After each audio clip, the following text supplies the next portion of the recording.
¿Qué puede aprender Colombia y su plebiscito por la paz del referendo en Reino Unido para abandonar la Unión Europea? A preguntas estúpidas, respuestas estúpidas es una de las críticas más fuertes que ha recibido la idea de celebrar un referendo para decidir la permanencia o no de Reino Unido en la Unión Europea. Y es que los cuestionamientos a la lógica y mecanismos de la democracia directa se han multiplicado entre aquellos descontentos con el resultado. Un 52% de los votantes se expresó a favor del Brexit. Dichos cuestionamientos han sido denunciados como antidemocráticos, pero se inscriben dentro de una tradición política que siempre ha visto con sospecha la realización de referendos y plebiscitos. No puedo consentir la introducción en nuestra vida nacional de un instrumento tan ajeno a todas nuestras tradiciones como el referendo, que demasiado a menudo ha sido el instrumento del nazismo y el fascismo, le dijo, por ejemplo, el primer ministro Clement Attlee a Winston Churchill en mayo de 1945. Y referencias al uso de este tipo de consultas por Hitler también han sido esgrimidas en Colombia por quienes se oponen a la celebración de un plebiscito para refrendar el inminente acuerdo de paz entre el gobierno y la guerrilla de las FARC. ¿Qué tan comparables son, sin embargo, ambas situaciones? ¿Y puede aprender Colombia algo del proceso que parece haber hecho inevitable el Brexit? En opinión del profesor emérito de la Universidad de Berna Jürgen Steiner, uno de los riesgos con referendos y plebiscitos es que la gente no conteste la pregunta que se le está haciendo, sino que use su voto para expresar frustraciones que van más allá. En alguna medida eso pasó con el Brexit, pues hubo gente que votó a favor de salir de la Unión Europea porque quería, por ejemplo, reducir la migración de musulmanes que no pertenecen a la UE, le dice Steiner a BBC Mundo.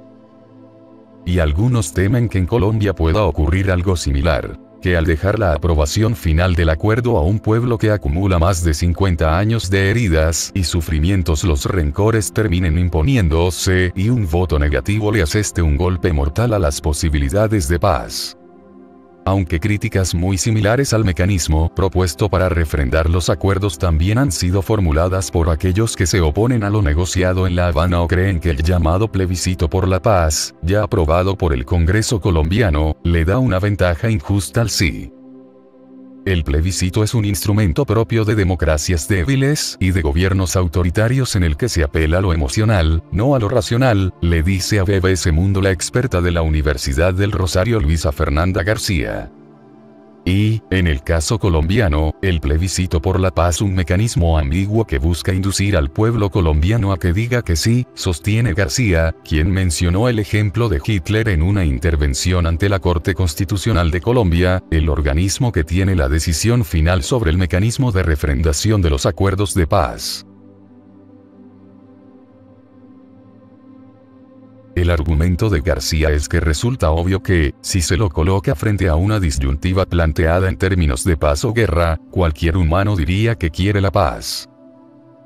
Y Steiner también advierte que hay que tener mucho cuidado en cómo se formulan las preguntas en plebiscitos y referendos, aunque su recomendación es sobre todo no hacerlas de manera que lo que se decida en ellos cierre para siempre todas las puertas y no permita rectificación. En el caso colombiano eso puede ser difícil de implementar, le dice a BBC Mundo. Pero si el voto es no, se podría hacer una pregunta suplementaria con dos opciones. A. Se debe terminar el proceso de paz, y B. Deben continuar las negociaciones de paz, sugiere.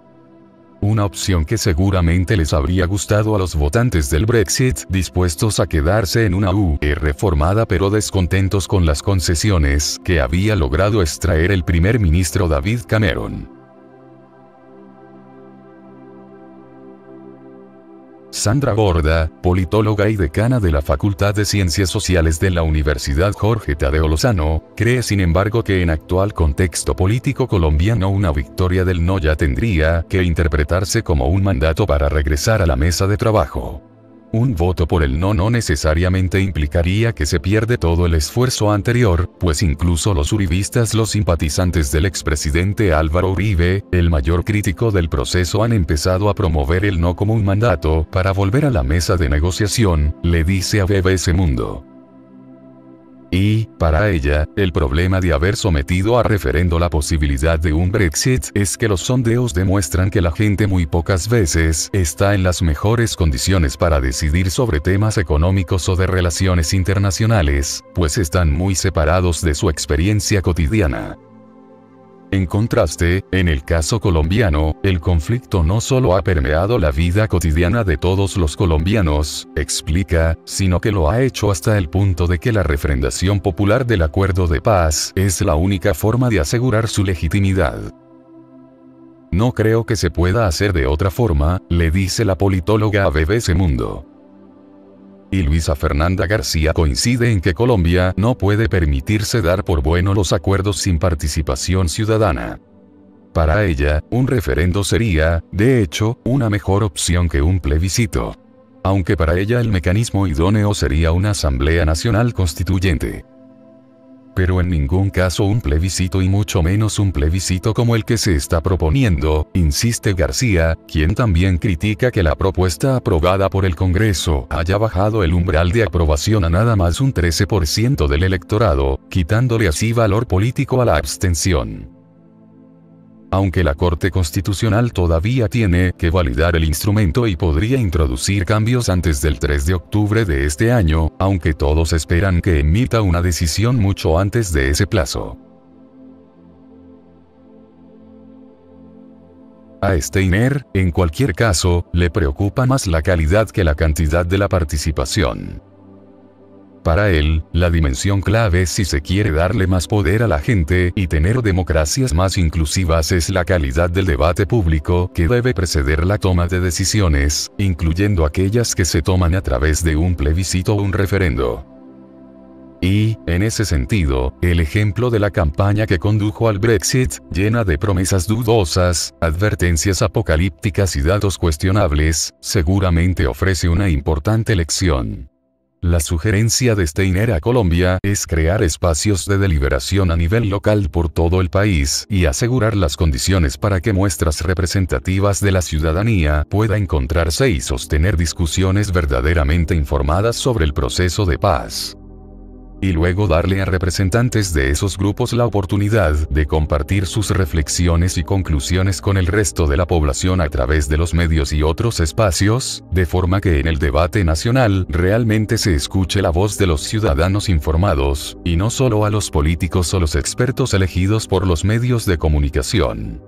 Procesos deliberativos similares ya ocurren en diferentes partes, por ejemplo en Toscana, Italia, dice Steiner, quien cree que Colombia debería tomarse al menos 6 meses, tal vez un año organizando este tipo de discusiones para garantizar que la gente realmente vota por la pregunta que se le está haciendo.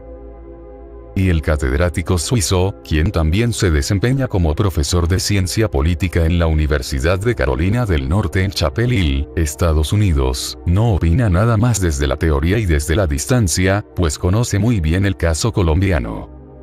Efectivamente, Steiner se apresta a publicar un libro sobre los retos una democracia deliberativa en contextos de posconflicto, Deliberation Across the Divisions, deliberación en medio de profundas divisiones, para el que se crearon espacios como los que propone juntando exguerrilleros y paramilitares.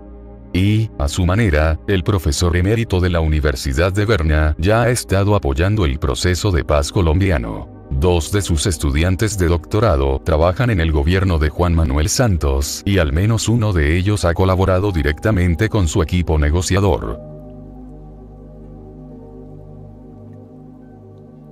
Por lo demás, como explica el corresponsal de BBC Mundo en Colombia, Natalio Cosoy, Santos tiene tanta confianza en que el plebiscito será favorable a los acuerdos de La Habana que asegura no tener un plan B.